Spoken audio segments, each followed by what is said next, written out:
हाँ जी, बच्चा पार्टी शुरू करें? चलिए। मैं विपिन एक बार फिर आपके सामने और आज मैं लेकर आया हूँ लेक्चर नंबर 118 यानी कि 118th on smart read vocab. As usual आज के इस लेक्चर में मैं डिस्कस करने वाला हूँ स्मार्ट रीड ड्रिल नंबर 118 में जो पैसेज हमने आपके लिए पिक किया है इंग्लिश लैंग्वेज का, उसके difficult complex important words, phrases, idioms या फिर फ्रेजल वर्ब्स को। तो शुरू करते हैं आज का लेक्चर और आज का पहला वर्ड है हमारे सामने हर्टल। रेफरेंस क्या लिखा है हर्टल का, एक बार पढ़ते हैं इसको। On October 13th, a giant booster rocket built by SpaceX hurtled to the edge of the atmosphere before plunging back to Earth. Plunge back यानी वापस से आ गया अर्थ की तरफ ही। कोई रॉकेट है, SpaceX ने उसे बनाया था। मीनिंग क्या है हर्टल का? मूव और cause to move at high speed, यानी भागना बहुत तेजी से या मूव करना बहुत तेजी से, भागना नहीं बोलेंगे, मूव करना बहुत तेजी से, typically in an uncontrolled manner. ये फ्रेज इंपॉर्टेंट है इसको समझने के लिए, यानी जो चीज मूव कर रही है तेजी से, खास करके कोई ऑब्जेक्ट अनकंट्रोल्ड मैनर में अगर वो मूव करे बहुत तेजी से, तब हम बोलेंगे कि वो हर्टल कर रही है। इंसानों के कॉन्टेक्स्ट में हर्टल का मतलब हुआ आप बदहवास होके इधर उधर भाग रहे हैं। जब किसी जैसे कोई सिचुएशन या कोई मूवी आपने ऐसी देखी हो जहाँ पे किसी पेरेंट का या पेरेंट्स का बच्चा खो गया और वो बस भाग रहे हैं इधर-उधर, कैसे भी बच्चे को ढूँढ रहे हैं, आवाज़ लगा रहे हैं ना, भीड़ में से होके भाग रहे हैं। या कभी-कभी आपने ऐसे सीन्स देखे होंगे जहाँ कोई चोर है या कोई मुज़रिम है और पुलिस उसके पीछे लगी हुई है, तब वो बचने के लिए इधर-उधर बदहवास होके भाग रहा है। इस तरीके का कुछ सीन, है ना? तो इसको भी आप हर्टल बोल सकते हैं, पर हर्टल जनरली जो आता है वो ऑब्जेक्ट्स के लिए आता है। जैसे हमने अभी एग्ज़ाम्पल जो रेफ़रेंस लिखा था उसमें भी पढ़ा। 4 और एग्ज़ाम्पल्स हैं, इनको देखते हैं। The meteor hurtled toward earth leaving a fiery trail in its wake. Meteor उल्का पिंड को बोलते हैं और वो अर्थ की तरफ आ रहा है और एक तरीके से आग की जो कहते हैं ना फायरी ट्रेल, यानी कि ऊपर से आ रहा है तो वो दिख रहा है कि आग जलती हुई आ रही है नीचे की तरफ और बिल्कुल अनकंट्रोल्ड मैनर में आ रहा है। लोग देख के डर रहे हैं उसको। सो बिल्कुल सही है ये। The truck lost control and began to hurtle down the steep hill. बिल्कुल सही ये भी। ट्रक ने अपना कंट्रोल खो दिया और वो हिल पे नीचे की तरफ आ रहा है अनकंट्रोल्ड मैनर में। The committee hurtled over their decisions to reach a consensus. यहाँ हर्टल का यूज़ कुछ गड़बड़ लग रहा है मुझे। सेंस अच्छा नहीं बन रहा है यहाँ पे। द कमेटी हरीड हो सकता था, hurried through their decisions to reach a consensus, but hurtle का यहाँ पे सेंस नहीं बन रहा है, इसको हम एलिमिनेट कर सकते हैं। The roller coaster hurtled along the tracks thrilling the riders with its speed. ये बिल्कुल सही है। रोलर कोस्टर जो ट्रैक्स होते हैं रोलर कोस्टर के, वो बने ही इस तरीके से होते हैं, मूवमेंट बड़े तेजी से घुमावदार होते हैं। तो बिल्कुल उस कॉन्टेक्स्ट में यहाँ पे लिखा है thrilling the riders with its speed. So I hope आपको समझ में आया हो हर्टल का meaning and context. Rush, dash, propel. Propel again कोई चीज़ आगे की तरफ गतिशील हो, उसके लिए हम यूज़ करते हैं। हो सकता है एक सिनोनिम इसका स्प्रिंट, भागना। अगेन यहाँ पे जो की फ्रेज़ है वो है इन एन अनकंट्रोल्ड मैनर, उसका ध्यान रखिएगा। एंटोनिम क्रॉल, रेंगना, हॉल्ट, रुक जाना। लॉइटर, लॉइटर तफरी करना, आवारागर्दी करना, बस यूँ ही घूम रहे हैं सड़कों पे, लॉइटर करना। ठीक है? सो ये सारे इसके एंटोनिम्स हो सकते हैं। आगे बढ़ते हैं। नेक्स्ट वर्ड है डिराइड। रेफरेंस क्या है? In his support for Donald Trump, mister Musk has spread misinformation about voter fraud and hurricane relief and derided his opponents as ill-intentioned idiots. Okay, deride again verb के तौर पे use हो रहा है। क्या मीनिंग है? To mock, ridicule or make fun of someone or something in a scornful or dismissive way, यानी किसी का मजाक उड़ाना, कमतर आंकना, किसी को उसकी वैल्यू कम करना, है ना, उसका मजाक उड़ाना, और खास करके कैसे स्कॉर्नफुल, तिरस्कार करते हुए उसका आप मजाक उड़ा रहे हैं, उसको आप बिल्कुल डिमीन कर रहे हैं। ठीक है? एग्जाम्पल के तौर पे ये आई बिलीव कोई एक हो सकता है ग्रुप है स्टूडेंट्स का, कॉलेज स्टूडेंट्स का, जिसमें एक स्टूडेंट को ये बाकी सारे लोग मिलके रिडिक्यूल कर रहे हैं, डिराइड कर रहे हैं, मजाक उड़ा रहे हैं। ठीक है? ट्रोल कर रहे हैं। ट्रोल वैसे ऑनलाइन में बहुत ज़्यादा कॉमन है। यहाँ पे भी हम बोल सकते थे। अब 4 और एग्ज़ाम्पल्स हैं, इनको पढ़ते हैं। His classmates would often deride his unique sense of style making him feel isolated. उस व्यक्ति के क्लासमेट्स अक्सर उसका मज़ाक उड़ाते हैं, किस कारण से? उसकी यूनिक सेंस ऑफ स्टाइल, और उस कारण से वो आइसोलेटेड यानी अपने आप को अकेला पाता है। ठीक है? ऑनलाइन ट्रोल्स, अभी बात कर रहा था मैं, online trolls frequently deride others in comments hiding behind the anonymity provided by the internet. यानी कि इंटरनेट बेसिकली एनोनिमिटी प्रोवाइड करता है अपनी ओरिजिनल आईडी से। ज़रूरी नहीं है कि अपना यूज़र नेम बनाएँ आप, कुछ और भी यूज़र नेम रख लेते हैं और फिर आप दूसरों को जाके ट्रोल करते हैं। वो लोग पता भी नहीं लगा पाते कि आप एक्चुअली पर्सन कौन हैं, ठीक है? सो यहाँ पे आप लोगों को डिराइड करते हैं, जो कि नहीं करना चाहिए। अब बात है थर्ड एग्जांपल पे, the comedians jokes often deride common stereotypes making the audience laugh while questioning social norms. कोई कॉमेडियन है, वो सोशल नॉर्म्स जो हैं उन पर क्वेश्चन करते हैं और उनको मॉक करते हैं, रिडिक्यूल करते हैं, डिराइड करते हैं स्टीरियोटाइप्स को, और लोगों को हँसी भी आती है उसमें, ठीक है? बिल्कुल सही है। The protesters derided their leader with chants of admiration and loyalty. दोनों बातें अलग-अलग हैं। प्रोटेस्टर्स डिराइड कर रहे हैं लीडर को, फिर तारीफ़ें भी कर रहे हैं, तो ये गलत है। बढ़ते हैं सिनोनिम्स वाले पार्ट पे। मॉक, मज़ाक उड़ाना, रिडिक्यूल हम अभी डिस्कस किया। बेलिटल, अगेन सामने वाले की आप वैल्यू कम कर रहे हैं, उसको कमतर एक तरीके से दिखा रहे हैं कि तुम्हारी कोई वैल्यू नहीं है, आप बेलिटल कर रहे हैं सामने वाले को। तारीफ़ करना, प्रेज़, एडमायर, कॉम्प्लीमेंट, ये सारे एंटोनिम्स के तौर पे कंसीडर किए जाएँगे। Next word is बिगेट, reference America's dynamic private sector draws in immigrants, ideas and investment, begetting more dynamism. Okay, drawing यानी कि एक तरीके से अट्रैक्ट करना इमिग्रेंट्स को, और बिगेट का क्या मीनिंग हुआ यहाँ पे?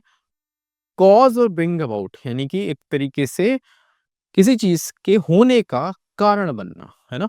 बिगेट मतलब उत्पन्न करना भी होता है, किसी चीज के होने का कारण भी होता है, कारण बनना भी होता है, जनना भी होता है। यानी कि जो जीव बेसिकली प्रोड्यूस करते हैं, वो भी एक तरीके से बोला जा सकता है कि वो बिगेट करते हैं, ठीक है? कम्युनल कम्युनल टेंशंस के कॉन्टेक्स्ट में एग्जांपल लिखा है, the divisive rhetoric during the elections begets communal tensions disrupting peace in various parts of the country. बिल्कुल सही बात है। इलेक्शंस के टाइम पे अब जो पॉलिटिशियंस डिवाइसिव रेटोरिक का यूज करते हैं, नहीं इस तरीके से बोलना कि एक जो कम्युनिटी है वो तो खुश हो जाए, दूसरी कम्युनिटी को रिडिक्यूल करते हैं, और जो एक कम्युनिटी होती है वो खुश हो जाती है। अब जो दूसरी कम्युनिटी जिसको रिडिक्यूल किया, उसको बुरा लगता है, तो आगे चल के ये चीज़ क्या कॉज़ कर सकती है? वायलेंस या कम्युनल टेंशन्स कॉज़ कर सकती है, बिगेट कर सकती है, बिल्कुल सही है। Social media influence, the rapid spread of misinformation on social media platforms often begets public unrest and anxiety among communities. ये भी बिल्कुल सही बात है। जिस तरीके से हम देखते हैं कि व्हाट्सएप पे कुछ भी आ जाता है और लोग उसको बिल्कुल सच मान लेते हैं, और उस बेसिस पे उनके अंदर फिर एंग्जायटी या अनरेस्ट क्रिएट हो जाता है। मुझे याद आ रहा है एक बार मेरे फादर ने जब शुरू-शुरू में उन्होंने व्हाट्सएप करना यूज़ करना स्टार्ट किया, तो एक मैसेज आ गया उनके पास कि कहीं पे ट्रेन एक्सीडेंट हुआ है बहुत बुरा, और अलग-अलग फ़ोटोज़ थी। क्लियर दिख रहा था कि कोई किसी ट्रेन एक्सीडेंट की है, कोई दूसरी किसी ट्रेन एक्सीडेंट की है। पर पापा को क्या लगा कि सारी जो हैं ये एक ही जगह की हैं, उन्होंने तुरंत बोला कि देखो ये बहुत बड़ा हादसा हो गया है। वो परेशान होने लगे। मैंने कहा पापा एक बार न्यूज़ ओपन करके देख लेते हैं। न्यूज़ में कुछ था ही नहीं। मैंने कहा आप समझिए कि ये जितना भी हो रहा है ना व्हाट्सएप वगैरह पे या फेसबुक वगैरह पे, सब सच नहीं होता, ठीक है? सो लोगों के अंदर क्या हो जाता है, क्या उत्पन्न हो जाता है? एंग्ज़ायटी उत्पन्न हो जाती है या अनरेस्ट उत्पन्न हो जाता है, बिगेट्स, यानी these things begets public unrest and anxiety among communities. ठीक है, क्लियर हुआ? चार और एग्जांपल्स हैं, इनको भी पढ़ते हैं। An environment of trust can beget a sense of mutual respect among team members. बिल्कुल सही बात है। टीम मेंबर्स के अंदर अगर ट्रस्ट का इन्वायरमेंट होगा, तो ये आगे कॉज करेगा म्यूचुअल रिस्पेक्ट, यानी बिगेट करेगा म्यूचुअल रिस्पेक्ट, यानी सबके अंदर म्यूचुअल रिस्पेक्ट की भावना उत्पन्न होगी। Fear often begets a strong desire for security in people. बिल्कुल सही बात है। डर से आपके अंदर सिक्योरिटी पाने की भावना पैदा होती है। Dishonesty in relationships can बिगेट trust distrust and resentment over time. बिल्कुल सही बात है। डिस्ट्रस्ट भी पैदा होता है और नफरत भी पैदा होती है एक दूसरे के प्रति अगर ईमानदारी ना हो रिलेशनशिप्स में। Violence tends to beget more violence creating a vicious cycle of aggression. बिल्कुल सही बात है। जितना वायलेंस होगा वो और ज्यादा वायलेंस को कॉज करेगा, और इससे विशियस सर्किल, यानी एक ऐसा सर्किल जो एक इफेक्ट दूसरे को एक तरीके से नेगेटिवली प्रोपेल करे और फिर दूसरा तीसरे को करे और वापस से आप उसी लूप में फंसे रह जाएं, वो हो जाता है विशियस साइकिल या सर्किल। ठीक है, हम डिस्कस कर चुके हैं पहले। बात करते हैं सिनोनिम्स की। कॉज, इफेक्चुएट, इंसाइट भड़काना, जनरेट उत्पन्न करना, एंटोनिम प्रिवेंट, ब्लॉक या फिर हिंडर रोकना। ठीक है, आगे बढ़ते हैं। Next phrasal verb is dole out. Reference क्या है? They enrich the treasuries in times of crisis, letting the government dole out vast stimulus packages. Okay, dole out क्या मीनिंग है? टू गिव मनी, फूड और supplies और something else that can be divided to several people. यानी एक तरीके से लोगों की जब कोई इस तरीके की सिचुएशन हो जहां लोग फंसे हुए हो, परेशान हो, उनको फंड्स की जरूरत हो, उनको हेल्प की ज़रूरत हो, तो मनी, फूड या किसी भी तरीके से हेल्प प्रोवाइड करना और डिवाइड करना लोगों के बीच में, है ना? हमने देखा है जब बाढ़ आती है, उस सिनेरियो में हमने देखा है कि इस तरीके से हेल्प किया जाता है। इवन अलग-अलग सिनेरियो में भी हम देखते हैं कि डिस्ट्रीब्यूशन किया जाता है, वो किसी भी कॉन्टेक्स्ट में हो सकता है, ठीक है? और यहाँ पे डोल आउट के कॉन्टेक्स्ट में ना ग्रेजुअल डिस्ट्रीब्यूशन का भी एक सेंस होता है, धीरे-धीरे करना, हेल्प करना बट धीरे-धीरे करना। अब ये आई बिलीव आप बोल सकते हैं कि एक तरीके से लोग हैं जिनके पास खाना नहीं है, वो आके खाना खा रहे हैं और उनको खाना प्रोवाइड कराया जा रहा है। ये जो लोग हैं हो सकता है ये किसी एनजीओ के मेंबर्स हों और इन लोगों को खाना प्रोवाइड किया जा रहा है, ठीक है? So they are basically doling out food. The non profit organization doles out food and supplies to those in need. जो हमने अभी डिस्कस किया वही एग्जाम्पल के तौर पे यहाँ पे लिखा हुआ है, बिल्कुल सही है। She would dole out patience when dealing with her energetic puppy. Doesn't make any sense. Absurd. Absolutely absurd. The government decided to dole out financial assistance to low-income families affected by the crisis. बिल्कुल सही है। अब यहाँ पे government ने क्या डोल out किया? फाइनेंशियल असिस्टेंस, यानी कि लोगों की पैसों से मदद की। ठीक है? हाँ जी। During the festival volunteers would dole out meals to the homeless community. बिल्कुल सही है। कोविड के टाइम पे भी लोगों ने किया था, एनजीओज ने किया था, खाना डिस्ट्रीब्यूट किया जाता था। ठीक है? राशन डिस्ट्रीब्यूट किया जाता था। एंड सिनोनिम्स की बात करें तो distribute, allocate, dispense, hand out, बांटना। एंटोनिम्स कलेक्ट, इकट्ठा करना, गैदर इकट्ठा करना, होर्ड जमा करना, ये सारे एंटोनिम्स के तौर पे कंसीडर किए जाएंगे। Next word is cavalier. Reference क्या है? He is cavalier about institutions including the federal reserve and the rule of law. Cavalier adjective है। ही इज कैवेलियर, कौन है कैवेलियर? ही प्रोनाउन के लिए आ रहा है, उसकी क्वालिटी डिस्क्राइब कर रहा है, सो ही हो गया एडजेक्टिव। मीनिंग क्या है कैवेलियर का? Showing lack of proper concern, care free, लापरवाह, डिसमिसिव मैनर में, बिल्कुल, यानी कोई फर्क ही नहीं पड़ रहा। बिल्कुल लापरवाह, कैवेलियर। कोई लेटा हुआ है, सो रहा है और इवन बंदे के बेड पे सांप आ गया है, उसको समझ में भी आ रहा है कि कुछ है ऐसा, बट फिर भी सो रहा है। लापरवाही की हद। हाँ, ठीक है, देख लेंगे। और वो फिर क्या हो सकता है? नुकसानदायक हो सकता है। Examples: political accountability. The minister's cavalier response to questions about the mismanagement of funds angered the public, highlighting a lack of accountability. कोई मिनिस्टर है, उनका जो रिस्पॉन्स है, उनके ऊपर जो क्वेश्चंस आए, उनके ऊपर जो क्वेश्चंस रेज हुए कि भैया फंड्स जो अलोकेट हुए थे गरीबों के लिए, उसका पूरा मिसमैनेजमेंट साफ साफ दिख रहा है। और उनका जो एटीट्यूड था इस चीज़ पे, जो क्वेश्चन लोगों ने रेज किए, उनका जो एटीट्यूड, हाँ ठीक है ना, ठीक है, देख लेंगे। इससे बेसिकली पब्लिक गुस्सा हो गई। ठीक है, समझ में आ रहा है ये? Public safety measures.